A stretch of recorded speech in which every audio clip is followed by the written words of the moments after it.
നമസ്കാരം. മാസ്റ്ററിങ് എഡ്യൂടെക്കിലേക്ക് എല്ലാവർക്കും സ്വാഗതം. അപ്പോൾ നമ്മൾ ഇന്നത്തെ ക്ലാസ്സിൽ എക്സലിനെ കുറിച്ചാണ് ഡിസ്കസ് ചെയ്യാൻ പോകുന്നത്. അപ്പം എക്സൽ എന്ന് പറയുന്നത് നമ്മൾ ലാർജ് കാൽക്കുലേഷൻസ് ഒക്കെ ആക്യുറേറ്റ് ആയിട്ടൊക്കെ ചെയ്യാൻ വേണ്ടിയിട്ട് യൂസ് ചെയ്യുന്ന ഒരു ആപ്ലിക്കേഷനാണ് MS എക്സൽ എന്ന് പറയുന്നത്. അപ്പോൾ എക്സൽ ഇപ്പം നമ്മൾ ഈ സ്ക്രീനിൽ കാണുന്നത് എക്സലിൻ്റെ ഒരു ഇൻ്റർഫേസ് ആണ്, അല്ലെങ്കിൽ എക്സൽ നമ്മൾ ഓപ്പൺ ചെയ്യുമ്പോൾ ഇങ്ങനെയാണ് പേജ് വരുന്നത്. അപ്പോൾ ഇതെന്ന് പറയുന്നത് ഇതിൻ്റെ ഏറ്റവും മുകളിൽ എന്ത് കാണും? നമ്മുടെ വേഡിലൊക്കെ നമ്മൾ പറഞ്ഞ പോലെ തന്നെ ടൈറ്റിൽ ബാർ ഉണ്ടാകും. ഈ സ്പ്രെഡ്ഷീറ്റിൻ്റെ നെയിം ആയിരിക്കും ഇവിടെ ടൈറ്റിൽ ബാറിൽ കാണുന്നത്. ഇപ്പോൾ ഇവിടെ നമുക്ക് കാണാൻ സാധിക്കും ബുക്ക് 1 എന്ന് കാണും. അതാണ് ഇതിൻ്റെ നെയിം. നമ്മൾ സേവ് ചെയ്യുവാണെങ്കിൽ ആ ഒരു പേരായിരിക്കും അവിടെ വരുന്നത്. പിന്നെ ഇതുപോലെ ഇവിടെ എന്തുണ്ട്, ക്വിക്ക് ആക്സസ് ടൂൾ ബാർ ഉണ്ട്. അതുപോലെ തന്നെ റൈറ്റ് സൈഡിലായിട്ട് minimise button, maximise or restore button, അതുപോലെ തന്നെ ക്ലോസ് ബട്ടൺ, ഇത്രയും കാണും. അതിനുശേഷം താഴെ നമ്മുടെ റിബൺസ് ഉണ്ട്. റിബൺസിൽ ടാബുകളുണ്ട്. മെയിനായിട്ടുള്ള tab home, insert, page layout, formula, data, review and view, ഇത്രയും ടാബുകളാണ് എക്സലിനകത്തുള്ളത്. ഇനി ഓരോ ടാബ് എടുക്കുമ്പോഴും അതിനകത്തുള്ള ഓപ്ഷൻസ് നമുക്ക് കാണാൻ പറ്റും. അപ്പോൾ ഹോം ടാബിൽ ക്ലിക്ക് ചെയ്യുമ്പോൾ ആദ്യം വരുന്നത് നമ്മൾ വേഡിലെ പോലെ തന്നെ ക്ലിപ്പ് ബോർഡ് ബ്ലോക്ക് തന്നെയാണ്. അതിനകത്ത് cut, copy, paste, format, painter, ഇത്രയും ഓപ്ഷൻസ് ആണുള്ളത്. അതിനെപ്പറ്റി കൂടുതൽ ഡീറ്റെയിൽഡ് ആയിട്ട് നമ്മൾ പറയുന്നില്ല. വേഡിനകത്ത് പറഞ്ഞതാണ്, ഷോർട്ട് കട്ട് കീസ് നമ്മൾ പറഞ്ഞതാണ്. ഇനി അടുത്തത് വരുന്നത് പറയുന്നത് ഫോണ്ട് ബ്ലോക്ക് തന്നെയാണ്. ഫോണ്ട് ബ്ലോക്കിനകത്തുള്ളത് ഫോണ്ട് ഉണ്ട്, സൈസ് ഉണ്ട്, ഗ്രോ ഫോണ്ട്, ഷ്രിങ്ക് ഫോണ്ട് ഉണ്ട്, ബോൾഡ്, ഇറ്റാലിക്, അണ്ടർലൈൻ ഉണ്ട്. പിന്നെ ഇതിനകത്ത് ബോർഡർ ഫോർമാറ്റ് വരുന്നുണ്ട്. അതായത് ബോർഡർ, നമ്മുടെ ഈ സെല്ലിൻ്റെയൊക്കെ ബോർഡർ കൊടുക്കാൻ വേണ്ടിയിട്ടുള്ള ബോർഡർ ഉണ്ട്. അതുപോലെ തന്നെ നമ്മുടെ ഫിൽ കളർ ഉണ്ട്, സെല്ല് ഫില്ല് ചെയ്യാനുള്ള കളർ. അതുപോലെ തന്നെ നമുക്ക് ടെക്സ്റ്റ് കളർ, ഫോണ്ട് കളർ, അത് ഇത്രയുമാണ് ഉള്ളത്. അപ്പം ഇതാണ് ബോട്ടം ബോർഡർ, ഓൾ ബോർഡർ, അങ്ങനെ ഓരോന്നുണ്ട്. ഇപ്പോൾ ഒരു സെല്ല് നമ്മൾ സെലക്ട് ചെയ്തിട്ട് ടോപ്പ് ബോർഡർ ഞാൻ സെലക്ട് ചെയ്തു. ഇവിടെ നമുക്ക് ടോപ്പ് ബോർഡർ കൊടുക്കാം. ടോപ്പ് ബോർഡർ ഞാൻ ക്ലിക്ക് ചെയ്ത് കഴിഞ്ഞപ്പോൾ കണ്ടു, ഇവിടെ നിങ്ങൾക്ക് കാണാം, ഇവിടെ ഹൈലൈറ്റ് ചെയ്ത് ടോപ്പ് ബോർഡർ വരും. അതുപോലെ തന്നെ ഈ സെല്ല് ഞാൻ ക്ലിക്ക് ചെയ്തതിന് ശേഷം ഇവിടെ നമ്മൾ എന്ത് കൊടുക്കുന്നു, ഔട്ട്സൈഡ് ബോർഡർ കൊടുത്തു കഴിഞ്ഞാൽ അതിന് ചുറ്റും ഒരു ബോർഡർ, ഔട്ട്സൈഡ് ബോർഡർ വരും. ഇങ്ങനെ കൊടുക്കാൻ വേണ്ടിയിട്ടാണ് നമ്മൾ ബോർഡർ യൂസ് ചെയ്യുന്നത്. അതുപോലെ തന്നെ ഈ ഒരു സെല്ല് സെലക്ട് ചെയ്തു. ഇവിടെ നമ്മൾ ഫിൽ കളർ എടുത്തു, ഞാൻ ഗ്രീൻ കളർ കൊടുത്തു. അപ്പോൾ ആ ഒരു സെല്ല് ആ ഒരു കളറിൽ ഫില്ലാകും. നമ്മൾ എന്തെങ്കിലും ടെക്സ്റ്റ് ടൈപ്പ് ചെയ്തിട്ടുണ്ടെങ്കിൽ ആ ടെക്സ്റ്റിന് കളർ കൊടുക്കാനാണ് ഫോണ്ട് കളർ സെലക്ട് ചെയ്യുക. സെലക്ട് ചെയ്തതിന് ശേഷം ടെക്സ്റ്റ് സെലക്ട് ചെയ്യുക. സെലക്ട് ചെയ്തതിന് ശേഷം നമ്മൾ എന്ത് കൊടുക്കുക, കളറ് സെലക്ട് ചെയ്യുക. കളർ സെലക്ട് ചെയ്ത് ആ സെല്ല് സെലക്ട് ചെയ്യുക. അപ്പോൾ അവിടെ നമുക്ക് കളർ ചേഞ്ച് ആകും. അപ്പോൾ ഇത് നമ്മൾ പറഞ്ഞു. ഇനി ഇവിടെ സ്പെഷ്യലായിട്ട് ഇതിൽ ഓരോന്നും പറഞ്ഞു വരുന്നതിന് മുന്നേ നമ്മൾ ഇമ്പോർട്ടൻ്റ് ആയിട്ടുള്ള ചില കാര്യങ്ങളുണ്ട്, അത് പറയാം. അപ്പോൾ നമ്മുടെ ഇവിടെ ഈ ടൂൾസ് എല്ലാം വരുന്നു. റിബൺസ് നമ്മൾ പറഞ്ഞു, ഹോം ടാബ് ഓരോന്നിനും അനുസരിച്ചിട്ടുള്ള ടൂൾസ് ആയിരിക്കും ഇവിടെ വരുന്നത്. അത് കഴിഞ്ഞിട്ട് ഇതിൽ ഇമ്പോർട്ടൻ്റ് ആയിട്ടുള്ളത് ഇവിടെ ഒരു ബാർ കൂടിയുണ്ട്. ഈ ബാറിനെ പറയുന്ന പേര് ഫോർമുല ബാർ എന്നാണ് പറയുന്നത്. ഫോർമുല ബാറിൽ ഇവിടെ ഇതെന്ന് പറയുന്നത് നെയിം ബോക്സ് ആണ്. ഇതെന്ന് പറയുന്നത് ഇവിടെയാണ് ഫോർമുല ബാർ വരുന്നത്. അപ്പോൾ ഈ നെയിം ബോക്സ് എക്സാമിന് ചോദിച്ചിട്ടുണ്ട്. നെയിം ബോക്സിൽ എന്താണ് കാണുന്നത്, നെയിം ആണ് കാണുന്നത്. നമ്മൾ ഏത് സെല്ലാണോ സെലക്ട് ചെയ്യുന്നത് ആ സെല്ലിൻ്റെ നെയിമാണ് നെയിം ബോക്സിൽ. ഇപ്പോൾ സെൽ നെയിം എവിടെയാണ് കാണുന്നതെന്ന് ചോദിച്ചിട്ടുണ്ട്. നെയിം ബോക്സിലാണ് സെൽ നെയിം കാണുന്നത്. അതുപോലെ തന്നെ ഒരു സെല്ലിൻ്റെ കണ്ടൻറ്റ്, അതുപോലെ അല്ലെങ്കിൽ ആ സെല്ലിൽ കൊടുത്തിരിക്കുന്ന ഇക്വേഷൻസ് ആണ് ഫോർമുല ബാറിൽ കാണുന്നത്. ഇനി സെൽ എന്താണെന്ന് നമുക്ക് പറയാം. ഇപ്പോൾ ഇവിടെ നോക്കിയേ, ഇതൊരു ടേബിൾ, എക്സലിനകത്ത് ഒരു പേജ് എന്ന് പറയുന്നത് ഒരു ടേബിൾ ഫോർമാറ്റിലാണ് വന്നിട്ടുള്ളത്. ഇപ്പോൾ ടേബിൾ എന്ന് പറഞ്ഞാൽ എന്താണ്, intersection of rows and columns ആണ്. അപ്പോൾ ഇങ്ങനെ എടുക്കുന്ന, ഇങ്ങനെ താഴോട്ട് വരുന്നതാണ് ഓരോ കോളം, അതുപോലെ തന്നെ ഇങ്ങനെ പോകുന്നത് ഓരോ റോസുമാണ്. അപ്പോൾ ഇതിൽ എത്ര കോളം ഉണ്ടെന്ന് ചോദിച്ചു കഴിഞ്ഞാൽ ഇത് നോക്കിയേ, ഇപ്പോൾ എ എന്ന് പറയുന്ന ഒരു കോളം, ബി എന്ന് പറയുന്ന ഒരു കോളം, അതുപോലെ തന്നെ സി എന്ന് പറയുന്ന ഒരു കോളം, അങ്ങനെ. അതുപോലെ തന്നെ ഈ 1 എന്ന് പറയുന്നത് എന്താണ്, ഒരു റോയാണ്. 2 എന്ന് പറയുന്നത് ഒരു റോയാണ്. അങ്ങനെ കുറേ റോസും ഇതിനകത്തുണ്ട്. അപ്പോൾ ഈ ഒരു കോളവും ഒരു റോയും കൂടി ഇൻ്റർസെക്റ്റ് ചെയ്യുന്ന, കൂടിച്ചേരുന്ന ഒരു പാർട്ടുണ്ട്. ഈ ഒരു പാർട്ടിനെയാണ് നമ്മൾ സെല്ലെന്ന് പറയുന്നത്.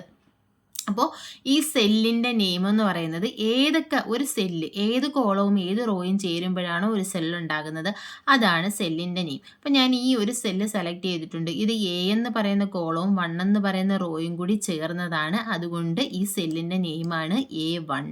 അപ്പം നെയിം ബോക്സിൽ ആ സെല്ല് നമ്മൾ സെലക്ട് ചെയ്തിരിക്കുന്ന സെല്ലിൻ്റെ നെയിമാണ് വരുന്നത്. ഇനി ഞാൻ ഈ സെല്ല് സെലക്ട് ചെയ്യുകയാണെങ്കിൽ എന്താ, ഡി എന്ന് പറയുന്ന കോളവും 2 എന്ന് പറയുന്ന റോയും കൂടി ഇൻ്റർസെക്റ്റ് ചെയ്തിരിക്കുന്ന സെല്ലാണ് ആണ്. അപ്പോൾ അതിൻ്റെ പേരെന്ന് പറയുന്നത് D2 ആണ്.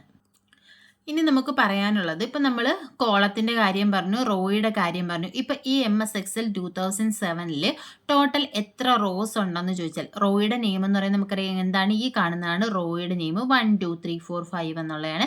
അങ്ങനെ എത്ര റോസ് ഉണ്ടെന്ന് ചോദിച്ചാൽ 10,48,576 എക്സാമിന് ചോദിച്ചിട്ടുള്ളതാണ്. 10,48,576 റോസാണ് MS Excel 2007 അതുപോലെ തന്നെ ഈ കോളം ABCD എന്ന് പറയുന്ന എത്ര കോളം ഉണ്ടെന്ന് ചോദിച്ചാൽ 16,384 കോളം ആണ് ഉള്ളത്. അപ്പോൾ ABCD നമുക്ക് ഇങ്ങോട്ട് കാണാം. ഇവിടെ നമുക്കിപ്പോൾ O വരെ കാണാൻ പറ്റത്തുള്ളൂ. ഇനി അങ്ങോട്ട് കാണണമെന്നുണ്ടെങ്കിൽ നമുക്ക് ഇവിടെ എന്ത് ചെയ്യാം, ഇവിടെ നമുക്ക് vertical and horizontal scroll bars ഉണ്ട്. ഈ സ്ക്രോൾ ബാറിൽ ക്ലിക്ക് ചെയ്തിട്ട് നമുക്ക് പോവാം.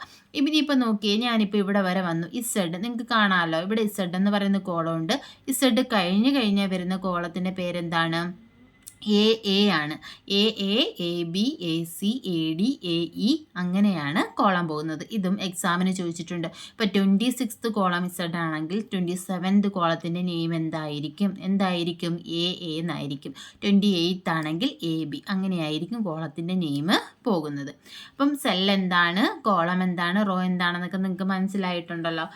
ഇനി നമുക്ക് അലൈൻമെൻറ്റിലേക്ക് പോകാം. അലൈൻമെൻറ്റ് എന്ന് പറയുമ്പോഴത്തേക്കും ഇവിടെ എന്താണ്, ഇത് ടോപ്പ് അലൈനാണ്, ഇതെന്ന് പറയുന്നത് മിഡിൽ അലൈനാണ്, അതുപോലെ തന്നെ ബോട്ടം അലൈൻ. അതായത് ഈ ഒരു ടെക്സ്റ്റ് ഈ സെല്ലിൻ്റെ എവിടെ അലൈൻ ചെയ്യണം, ഞാൻ ഇത് കൊടുത്തു കഴിഞ്ഞാൽ എവിടെ പോകും? Top alignment. അത് ടോപ്പ് അലൈൻമെൻറ്റിലാണ്. ഇത് നമുക്ക് ഈ സെല്ലൊന്ന് വലുതാക്കി നോക്കാം. സെല്ലിനെ വലുതാക്കാൻ നമുക്ക് ഇതിനെ ഇങ്ങനെ നമുക്ക് ഈ ഒരു കോളത്തിൻ്റെ ആ നെയിമിൽ വെച്ചിട്ട് നമുക്കിതിനെ വലുതാക്കാം. അതുപോലെ തന്നെ ഈ റോയുടെ ഇവിടെ വെച്ചിട്ട് നമുക്കിത് അഡ്ജസ്റ്റ് ചെയ്യാം. അപ്പം ഞാൻ ഈ ഒരു കോളം സെലക്ട് ചെയ്തിട്ടുണ്ട്. ഇവിടെ ഞാൻ ടോപ്പ് കൊടുത്തു, ടോപ്പ് അലൈൻമെൻറ്റ് കൊടുത്തപ്പോൾ ഇപ്പോൾ ആ വ്യത്യാസം നിങ്ങൾക്ക് മനസ്സിലാവും. ടോപ്പിൽ പോയി. ഇനി മിഡിലാണ് കൊടുക്കുന്നതെങ്കിൽ ആ സെല്ലിൻ്റെ നടുക്ക് വരും. ഇനി ബോട്ടം ആണെന്നുണ്ടെങ്കിൽ താഴെ വരും. അതുപോലെ തന്നെ നമുക്ക് ലെഫ്റ്റ് അലൈൻമെൻറ്റ് കൊടുക്കാം, സെൻറ്റർ അലൈൻമെൻറ്റ് കൊടുക്കാം, റൈറ്റ് അലൈൻമെൻറ്റ് കൊടുക്കാം. ഈ റൈറ്റ് അലൈൻമെൻറ്റും ബോട്ടവും കൊടുത്താൽ താഴെ വരും. റൈറ്റ് അലൈൻമെൻറ്റും മിഡിലും കൊടുക്കുവാണെങ്കിൽ എവിടെയാണ്? റൈറ്റ് സൈഡിൽ മിഡിൽ വരും. അതുപോലെ തന്നെ സെൻറ്റർ മിഡിൽ കൊടുത്ത് സെൻറ്ററിൽ മിഡിൽ വരും. ഇതേപോലെ നമുക്ക് അലൈൻ ചെയ്യാം. ഇതാണ് അലൈൻമെൻ്റ് എന്ന് പറയുന്നത്. ഇനി ആംഗിൾ കൗണ്ടർ ക്ലോക്ക് വൈസ് ഈ രീതിയിൽ നമുക്ക് ഇതിനെ അലൈൻ ചെയ്യാം. അതുപോലെ തന്നെ ആംഗിൾ ക്ലോക്ക് വൈസ് ഉണ്ട്. അടുത്തത് വെർട്ടിക്കൽ ടെക്സ്റ്റ് ഉണ്ട്. അടുത്തത് റൊട്ടേറ്റ് ടെക്സ്റ്റ് അപ്പ് ഉണ്ട്. അതുപോലെ തന്നെ റൊട്ടേറ്റ് ടെക്സ്റ്റ് ഡൗൺ ഉണ്ട്. ഇങ്ങനെ പല രീതിയിൽ നമുക്ക് ടെക്സ്റ്റിനെ അലൈൻ ചെയ്യാം. ഇനി അടുത്തതെന്ന് പറഞ്ഞാൽ ഇത് ഇൻക്രീസ് ഇൻഡൻറ്റും ഡിക്രീസ് ഇൻഡൻറ്റുമാണ്. അപ്പം ഡിക്രീസ് ഇൻഡൻറ്റിൻ്റെ ഷോർട്ട് കട്ട് കീ Ctrl+Alt+Shift+Tab ആണ്. അതുപോലെ തന്നെ ഇൻക്രീസ് ഇൻഡൻറ്റ് ആണെന്നുണ്ടെങ്കിൽ Ctrl+Alt+Tab ആണ്. അതിൽ ഷിഫ്റ്റ് വരുന്നില്ല. ഇൻക്രീസ് ആണെങ്കിൽ Ctrl+Alt+Tabഉം, ഡിക്രീസ് ഇൻഡൻറ്റ് ആണെന്നുണ്ടെങ്കിൽ Ctrl+Alt+Shift+Tab ആണ് ഷോർട്ട് കട്ട് കീസ് എന്ന് പറയുന്നത്. ഇനി നമുക്ക് നമ്പർ ഫോർമാറ്റിലേക്ക് പോകാം. ഈ നമ്പർ ഗ്രൂപ്പിൽ വരുമ്പോഴത്തേക്കും ഇവിടെ നമുക്ക് എന്താണ് ഡേറ്റാസ്, നമുക്ക് ജനറലാണോ, നമ്പർ ആണോ, കറൻസി ആണോ, അക്കൗണ്ടിങ് ആണോ, ഷോർട്ട് ഡേറ്റ് ആണോ, ലോങ് ഡേറ്റ് ആണോ, ടൈം ആണോ, പെർസെൻറ്റേജ് ആണോ, ഫ്രാക്ഷൻ ആണോ, സയൻറ്റിഫിക് ആണോ, ഇത്രയും ഓപ്ഷൻസ് ആണുള്ളത്. ഇതിലേതാ വേണ്ടതെന്ന് വെച്ചാൽ നമുക്ക് കൊടുക്കാം. അതുപോലെ തന്നെ പെർസെൻറ്റേജ് അങ്ങനെയുള്ള ഡേറ്റ ഫോർമാറ്റ് എല്ലാം നമുക്ക് ഇതിനകത്ത് കൊടുക്കാൻ പറ്റും. പിന്നെ കണ്ടീഷണൽ സ്റ്റൈൽസ് വരുന്നുണ്ട്. സ്റ്റൈൽസിൽ വരുന്നത് കണ്ടീഷണൽ ഫോർമാറ്റിംഗ് ഉണ്ട്. ഇവിടെ നമുക്ക് ഏതൊക്കെ രീതിയിലുള്ള ഫോർമാറ്റിംഗ് വേണമെന്ന് വെച്ചാൽ അത് സെലക്ട് ചെയ്ത് കൊടുക്കാം. അതുപോലെ തന്നെ പിന്നെ ഇൻസേർട്ട് ഓപ്ഷൻ വരുന്നുണ്ട്. സെൽസിനകത്ത് വരുന്നത് ഇൻസേർട്ട് ഉണ്ട്, ഡിലീറ്റ് ഉണ്ട്, ഫോർമാറ്റ് ഉണ്ട്. അപ്പം ഇൻസേർട്ടിൽ ക്ലിക്ക് ചെയ്താൽ നമുക്ക് insert cells, insert sheet rose, insert sheet column, അതായത് ഷീറ്റ് റോ വേണമെങ്കിൽ നമുക്ക് ഇൻസേർട്ട് ചെയ്യാം. ഇപ്പോൾ ഇവിടെ ഒരു റോ ഇൻസേർട്ട് ആവും. ഇനി ഇൻസേർട്ട് എടുത്തിട്ട് ഷീറ്റ് കോളം കൊടുക്കുകയാണെന്നുണ്ടെങ്കിൽ ഇവിടെ ഒരു കോളം ഇൻസേർട്ട് ആകും. ഇനി അതുപോലെ തന്നെ നമുക്ക് സെലക്ട് ആയിരിക്കുന്നിടത്താണ് ഡിലീറ്റ്, ഒരു സെല്ല് വേണമെങ്കിൽ ഡിലീറ്റ് ചെയ്യാം, റോ വേണമെങ്കിൽ ഡിലീറ്റ് ചെയ്യാം, അതുപോലെ തന്നെ കോളം വേണമെങ്കിൽ ഡിലീറ്റ് ചെയ്യാം. അതുപോലെ തന്നെ നമുക്ക് ഫോർമാറ്റ് ചെയ്യാം. ഫോർമാറ്റ് ചെയ്യാമെന്ന് പറഞ്ഞാൽ ഇപ്പോൾ നമ്മളൊരു സെല്ല് സെലക്ട് ചെയ്തിട്ടുണ്ടെങ്കിൽ ആ സെല്ലിൻ്റെ ഹൈറ്റ്, വിഡ്ത്ത് അതൊക്കെ നമുക്ക് റോ ഹൈറ്റ് എന്ത് ചെയ്യാം, ഇവിടെ കണ്ടോ ഒരു നമ്പർ കൊടുത്തിട്ടുണ്ട്. അപ്പോൾ ആ ഒരു നമ്പർ നമുക്ക് ചേഞ്ച് ചെയ്യാം. അപ്പം ഞാൻ ചേഞ്ച് ചെയ്തിട്ടൊരു 15 കൊടുക്കുക. 15 കൊടുത്തിട്ട് ഓക്കെ കൊടുത്തു കഴിഞ്ഞാൽ കണ്ടോ ആ ഒരു റോയുടെ ഹൈറ്റ് ചേഞ്ച് ചെയ്തു. ഇതേപോലെ നമുക്ക് കോളം വിട്ടൊക്കെ നമുക്കിവിടെ ചേഞ്ച് ചെയ്യാം.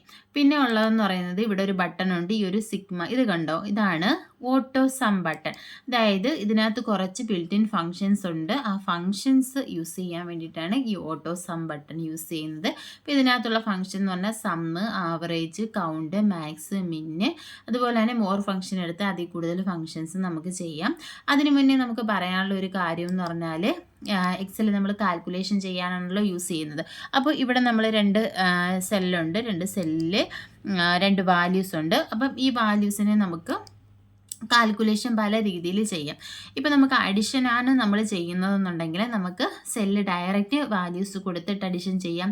അതല്ല എന്നുണ്ടെങ്കിൽ സെൽ റെഫറൻസിങ് യൂസ് ചെയ്യാം. അതായത് സെല്ലിൻ്റെ അഡ്രസ്സ് വെച്ചിട്ട് നമുക്ക് അഡിഷൻ ചെയ്യാം. അപ്പോൾ ഏതൊരു ഇക്വേഷൻ ആണെങ്കിലും ഫംഗ്ഷൻ ആണെങ്കിലും സ്റ്റാർട്ട് ചെയ്യുന്നത് ഈക്വൽ സൈനിലാണ്. ഇപ്പോൾ 2 നമ്പർ നമ്മൾ ആഡ് ചെയ്യണമെങ്കിൽ ആദ്യമേ നമ്മൾ ഈക്വൽ സൈൻ കൊടുക്കണം. ഈക്വൽ, ഞാനൊരു നമ്പർ കൊടുത്തു 78 + 90, ഇങ്ങനെ നമുക്ക് എന്നിട്ട് എൻ്റർ അടിക്കുക. ഇങ്ങനെ നമുക്ക് ആഡ് ചെയ്യാം.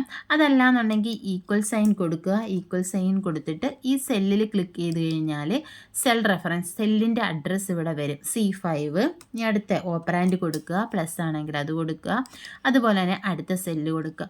ഇങ്ങനെ കൊടുത്താലും നമുക്ക് ആഡ് ചെയ്യാം. അപ്പോൾ ഇത് ശ്രദ്ധിക്കേണ്ട കാര്യം, എക്സാമിന് ചോദിക്കുന്ന ക്വസ്റ്റ്യൻ എന്ന് പറഞ്ഞാൽ ഒരു ഇക്വേഷൻ സ്റ്റാർട്ട് ചെയ്യുന്നത് എങ്ങനെയാണ്, ഏത് സൈനിലാണ്, ഈക്വൽ സൈനിലാണ് സ്റ്റാർട്ട് ചെയ്യുന്നത്. അതുപോലെ തന്നെ ഫംഗ്ഷനും സ്റ്റാർട്ട് ചെയ്യുന്നത് ഈക്വൽ സൈനിൽ തന്നെയാണ്. അപ്പോൾ ഈ ഓട്ടോ സം ബട്ടണിനകത്ത് കുറച്ച് ഫങ്ഷൻസ് ഉണ്ട്. അത് ഏതൊക്കെയാണെന്ന് നമുക്ക് നോക്കാം. അപ്പോൾ ഈ 2 നമ്പറിൻ്റെ റിസൾട്ട് കാണണം എന്നുണ്ടെങ്കിൽ, ഫങ്ഷൻ യൂസ് ചെയ്യുവാണെന്നുണ്ടെങ്കിൽ നമുക്ക് കൊടുത്തു നോക്കാം. ഞാൻ ഈ 2 നമ്പർ എടുത്തിട്ട് ഇവിടെ ഞാൻ ക്ലിക്ക് ചെയ്യുക. ഓട്ടോ സം ബട്ടണിലെ സമ്മ് കൊടുത്തു കഴിഞ്ഞാൽ തൊട്ടടുത്ത സെല്ലിൽ എന്ത് വരും, നമുക്ക് അതിൻ്റെ സമ്മ് വരും.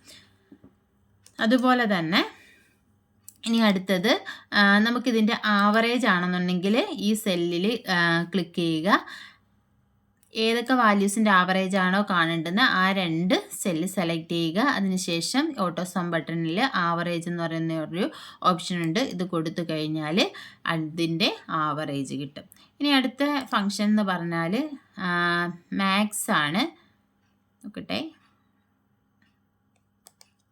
ഫങ്ഷൻ എന്ന് പറഞ്ഞാൽ കൗണ്ട് നമ്പേഴ്സ് ആണ്. അപ്പം നമുക്ക് കൗണ്ട് കൊടുത്തു നോക്കാം. ഞാൻ ഇത് ഇത്രയും സെലക്ട് ചെയ്തിട്ട് കൗണ്ട് നമ്പേഴ്സ് എന്ന് പറയുന്ന ഓപ്ഷൻ ഫങ്ഷൻ കൊടുക്കുകയാണ്. കൗണ്ട് കൊടുത്തു കഴിഞ്ഞാൽ നമ്മൾ സെലക്ട് ചെയ്ത് അത്രയും വാല്യൂസ്, അതിനകത്ത് ഏതൊക്കെ വാല്യൂസ് ഉണ്ടോ അത്രയും കൗണ്ട് ചെയ്യും. അപ്പോൾ നോക്കിയേ, ഇപ്പം 4 സെലക്ട് ചെയ്തു, അപ്പം 4 കൗണ്ട് ചെയ്തു. ഇനി നോക്കിയേ, ഇനി അടുത്തതെന്ന് പറഞ്ഞാൽ മാക്സ് ആണ്. മാക്സ് എന്ന് പറഞ്ഞാൽ ഇതിനകത്തുള്ള മാക്സിമം നമ്പർ, അതായത് ലാർജസ്റ്റ് നമ്പർ ഡിസ്പ്ലേ ചെയ്യും. ഇനി അടുത്തതെന്ന് പറഞ്ഞാൽ മിന്നാണ്. മിന്നെന്ന് പറഞ്ഞാൽ ഇതിനകത്തുള്ള ഏറ്റവും സ്മോളസ്റ്റ് നമ്പർ ഡിസ്പ്ലേ ചെയ്യും.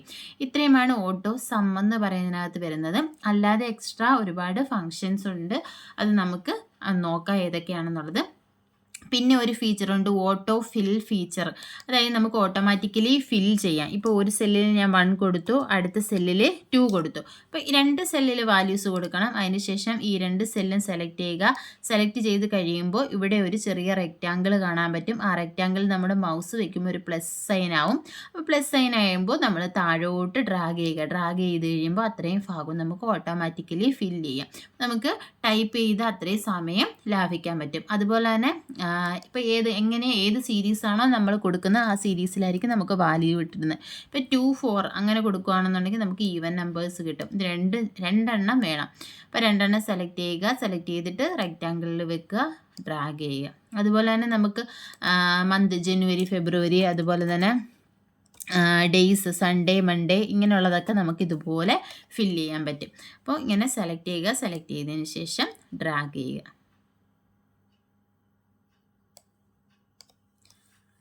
ഇങ്ങനെ നമുക്ക് ഓട്ടോമാറ്റിക്കലി ഫില്ല് ചെയ്യാം. ഈ ഫീച്ചറിനെയാണ് ഓട്ടോ ഫിൽ ഫീച്ചർ എന്ന് പറയുന്നത്. അതുപോലെ തന്നെ ഇനി നമുക്ക് പറയാനുള്ളത് സോർട്ട് ആൻഡ് ഫിൽറ്റർ ആണ്. നമുക്ക് എന്ത് ചെയ്യാം, ഇതിനെ സോർട്ട് ചെയ്യാം. അപ്പോൾ നമുക്കുള്ള ഒരു റേഞ്ച് ഓഫ് വാല്യൂസ് ഉണ്ടെന്നുണ്ടെങ്കിൽ അതിനെ നമുക്ക് അസെൻഡിങ്ങോ ഡിസെൻഡിങ്ങോ ഓർഡറിലോ സോർട്ട് ചെയ്യാം. ഇപ്പം ഞാൻ ഈ എഴുതിയേക്കുന്ന ഈ മന്തിനെ നമുക്കൊന്ന് സോർട്ട് ചെയ്ത് നോക്കാം. ഇവിടെ സോർട്ട് കൊടുക്കുക. സോർട്ട് കൊടുത്തിട്ട് സോർട്ട് A to Z ഞാൻ കൊടുത്തു. അതിനുശേഷം സോർട്ട് കൊടുത്തു കഴിഞ്ഞാൽ നമുക്കുണ്ടാവും ഏപ്രിൽ, ഫെബ്രുവരി, ജാനുവരി, മാർച്ച്, ആ ഒരു രീതിയിൽ നമുക്ക് സോർട്ട് ചെയ്ത് കിട്ടും. പിന്നുള്ള ഓപ്ഷൻ എന്ന് പറഞ്ഞാൽ ഫൈൻഡ് ആൻഡ് സെലക്ട് ആണുള്ളത്. പിന്നെ അതുപോലെ തന്നെ നമ്മൾ ഇവിടെ ഇടയ്ക്ക് വിട്ടുപോയ 2 ഓപ്ഷൻസ് ഉണ്ട്. റാപ്പ് ടെക്സ്റ്റും അതുപോലെ തന്നെ മെർജ് ആൻഡ് സെൻറ്ററും. റാപ്പ് ടെക്സ്റ്റ് എന്ന് പറഞ്ഞാൽ ഇപ്പോൾ ഈ ഒരു സെല്ലുണ്ട്, സെല്ലിൽ നമ്മൾ വാല്യൂസ് എൻ്റർ ചെയ്യുകയാണ്. എൻ്റർ ചെയ്തപ്പോൾ ഈ സെല്ലിന് വെളിയിൽ പോയി ഇല്ലേ. അപ്പോൾ നമുക്ക് എന്ത് ചെയ്യാം, ഇതിൻ്റെ വിട്ട് വേണമെങ്കിൽ അഡ്ജസ്റ്റ് ചെയ്ത് കൊടുക്കാം, അല്ലെങ്കിൽ നമ്മൾ റാപ്പ് ടെക്സ്റ്റ് ഫീച്ചർ കൊടുക്കാം. നമുക്ക് ഈ സെല്ല് സെലക്ട് ചെയ്തിട്ട് നമ്മൾ റാപ്പ് ടെക്സ്റ്റ് കൊടുത്തു കഴിഞ്ഞാൽ കണ്ടോ അതിൻ്റെ വിട്ട് അത് ഓട്ടോമാറ്റിക്കലി അഡ്ജസ്റ്റ് ചെയ്തുകൊണ്ട് ആ ഒരു സെല്ലിനകത്ത് വരത്തക്ക രീതിയിൽ അത് അലൈൻ ചെയ്യും. ഇതിനെയാണ് റാപ്പ് ടെക്സ്റ്റ് ഫീച്ചർ എന്ന് പറയുന്നത്. ഇനിയിപ്പോൾ ഇവിടെ ഓരോരോ സെല്ലുകളുണ്ട്. ഇപ്പോൾ ഈ സെല്ലിനെ നമുക്ക് കോമൺ ആയിട്ട് ഇതിൻ്റെ മുകളിൽ ഇപ്പോൾ ഈ ഒരു സെല്ലിന് ഇവിടെ ഇങ്ങനെ നമുക്കൊരു ഹെഡിങ് കൊടുക്കണം. അങ്ങനെയാണെന്നുണ്ടെങ്കിൽ ഒരൊറ്റ സെല്ലിൽ നിന്നാൽ പോരാ. ഇപ്പം ബാക്കി ഇവിടെ നമുക്ക് വാല്യൂസ് കൊടുക്കാണ്ട് ഇപ്പം നമുക്ക് മാർക്ക്, എന്നിട്ട് ഇവിടെ ഫിസിക്സ്, കെമിസ്ട്രി, ബയോളജി അങ്ങനെ 3 മാർക്ക് കൊടുക്കണം. അപ്പം ഞാൻ എന്ത് ചെയ്യണം, ഈ 3 സെല്ലും എനിക്ക് ഒരുമിച്ച് മാർക്സ് എന്ന് ഒരുമിച്ച് വരണം, എന്നാലേ ഇവിടെ ഫിസിക്സ്, കെമിസ്ട്രി, ബയോളജി കൊടുക്കാൻ പറ്റും. അപ്പം അങ്ങനെയുള്ളപ്പോൾ നമ്മൾ എന്ത് ചെയ്യും, ഇത് 3 സെല്ലും സെലക്ട് ചെയ്യും. സെലക്ട് ചെയ്തതിന് ശേഷം എന്ത് ചെയ്യും, മേർജ് സെൽ എന്ന് പറയുന്ന ഒരു ഓപ്ഷൻ കൊടുക്കും. എന്നിട്ട് ഇവിടെ നമുക്ക് എന്ത് ചെയ്യാം, മാർക്കെന്ന് നമുക്ക് ടൈപ്പ് ചെയ്യാം. അപ്പോൾ അതെന്ത് ചെയ്യും, അത് ഇത്രയും ഒറ്റ സെല്ലായിട്ട് വരും. പിന്നെ ഇവിടെ നമുക്ക് ആദ്യത്തെ സബ്ജക്റ്റ്, ഇപ്പോൾ ഏത് സബ്ജക്റ്റാണെന്ന് വെച്ചാൽ അതുകൊണ്ട് നെയിം കൊടുക്കുക, രണ്ടാമത്തെ സബ്ജക്റ്റിന് നെയിം കൊടുക്കുക, മൂന്നാമത്തെ സബ്ജക്റ്റിന് നെയിം കൊടുക്കുക. ഇങ്ങനെ നമുക്ക് കൊണ്ടുവരാൻ വേണ്ടിയിട്ടാണ് മെർജ് ആൻഡ് സെൻറ്റർ യൂസ് ചെയ്യുന്നത്. അപ്പോൾ ഇന്ന് നമ്മൾ പറഞ്ഞ പോയിന്റ്സ് എല്ലാം മനസ്സിലായി കാണുമെന്ന് വിശ്വസിക്കുന്നു. അപ്പോൾ ഒറ്റ ഒരു ഇതുകൊണ്ട് നമുക്ക് തീർക്കാൻ പറ്റത്തില്ല. അടുത്ത പാർട്ടിൽ എക്സലിൻ്റെ ബാക്കി ഭാഗം കൂടി കംപ്ലീറ്റ് ചെയ്യുന്നതായിരിക്കും. ക്ലാസ്സെല്ലാം ഇഷ്ടപ്പെടുകയാണെങ്കിൽ ലൈക്ക് ചെയ്യുക, ഷെയർ ചെയ്യുക, സബ്സ്ക്രൈബ് ചെയ്യുക. Thank you.